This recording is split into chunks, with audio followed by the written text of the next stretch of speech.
राधे राधे गुरुजी। जी बैठो। गुरुजी, बचपन में मेरे संगति बहुत गलत मिल गई थी, जिसकी वजह से मैंने ब्रह्मचर्य का नाश कर लिया था, जिसकी वजह से मेरा सर्वनाश हो गया है। और मतलब मुझे बहुत सारी बीमारियां हो चुकी हैं उस वजह से, मतलब कुछ याद नहीं रहता है, आंखें कमज़ोर हो गई हैं। नहीं तो आपने अपना ब्रह्मचर्य बिगाड़ लिया है तो किसी पराई स्त्री के चक्कर में? नहीं, नहीं। इसी वजह से मुझे आत्महत्या करने का मन करता है हमेशा। आत्महत्या क्यों करना है? देखो, रोग हो गया है ना, तो ठीक भी हो सकता है कि नहीं? आपने ब्रह्मचर्य बिगाड़ा है तो अब प्रतिज्ञा कर लो, अब नहीं बिगाड़ूंगा, नहीं बिगाड़ूंगा, सुधार हो जाएगा। नहीं बिगाड़ता हूँ, 10 साल हो गए। हाँ तो नहीं बिगाड़ते तो सुधार हो जाएगा। आपको आत्महत्या क्यों करना है? मर के क्या बनोगे? मर के प्रेत बन जाओगे। मानव शरीर बड़े भाग्य से मिला, बड़े भाग्य मानुष तन पावा। ये मानव शरीर ऐसे थोड़ी कि आत्महत्या कर लो। अरे जीते जी आप किसी की सेवा करो, किसी के काम आओ। मर के क्या पाओगे? प्रेत और बन जाओगे। वृंदावन में चाहता हूँ कि मर जाऊँ। वृंदावन में मरना चाहते हो? क्यों? वृंदावन में मरोगे ताकि उद्धार हो जाए। उद्धार हो जाए। क्यों? वृंदावन में भी जो मरते हैं यदि गलत करके मरे इस तरह से तो उद्धार बेटा, प्रेत तो बनना। आत्महत्या करने वाला कहीं भी आत्महत्या करे उसे प्रेत बनना ही पड़ेगा। आत्महत्या का ये फल है।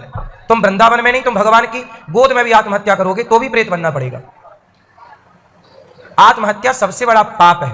भगवान कहेंगे कि तुझे मैंने इतना अनमोल शरीर दिया, वृंदावन आके तू नाम जपता, सेवा करता, मेरी परिक्रमा करता, मेरा स्मरण करता। मरना है तो जगत के लिए मर जाओ, भगवान के लिए, अच्छे कार्यों के लिए जिंदा रहो। मर के पाओगे क्या?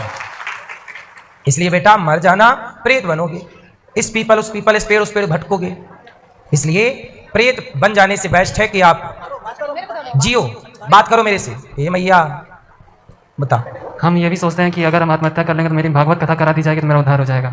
ना ना ना, ये सब गलत है। भागवत से उनका उद्धार होगा जो प्रेत बन चुके हैं। आप तो जबरदस्ती पाप कर रहे हैं, पाप, आप तो डबल पाप कर रहे हैं। आप जानबूझ, देखो जो धोखे से हो गया वो ठीक है, क्षमा होता है। धोखे से की गई गलती क्षमा है, जानबूझकर किया गया अपराध तो क्षमा नहीं है। आप बताओ। इसलिए आत्महत्या क्यों करके पाओगे क्या? मुझे ये बताओ, आत्महत्या करके क्या पाओगे? हमेशा डिप्रेशन में रहते हैं, हमेशा वही चीजें याद आती हैं। अरे इसमें क्या बात है? जो बीत गया सो बीत गया। 10 साल पुरानी बात लेके बैठे हो। अब बढ़िया जिंदगी जियो। पढ़ाई कहाँ तक किए हो? ग्रेजुएशन। तो अब कुछ काम करते हो, पैसे कमाते हो? हाँ। क्या करते हो? जॉब करते हैं। उस पैसे से किसी भूखे को भोजन कराया करो, किसी की सेवा किया करो, किसी की हेल्प किया करो, है ना? आप जियोगे ना, किसी के लिए जी कर देखो, किसी के लिए जियो। आप अपने लिए मत जियो, किसी और के लिए जियो कि हम भाई इस बच्चे को पढ़ाएंगे, इसकी सेवा करेंगे, इस बेटी का विवाह कराएंगे, गरीब कन्या का विवाह कराएंगे। कुछ अच्छे काम के लिए जी लो, उद्देश्य बना लो। अब ये क्या जिद पकड़ रखी है कि मैं मर जाऊंगा? मर के कोई फायदा होए तो मैं भी मर जाऊं अब, लेकिन कोई फायदा नहीं है ना। इतना बढ़िया जीवन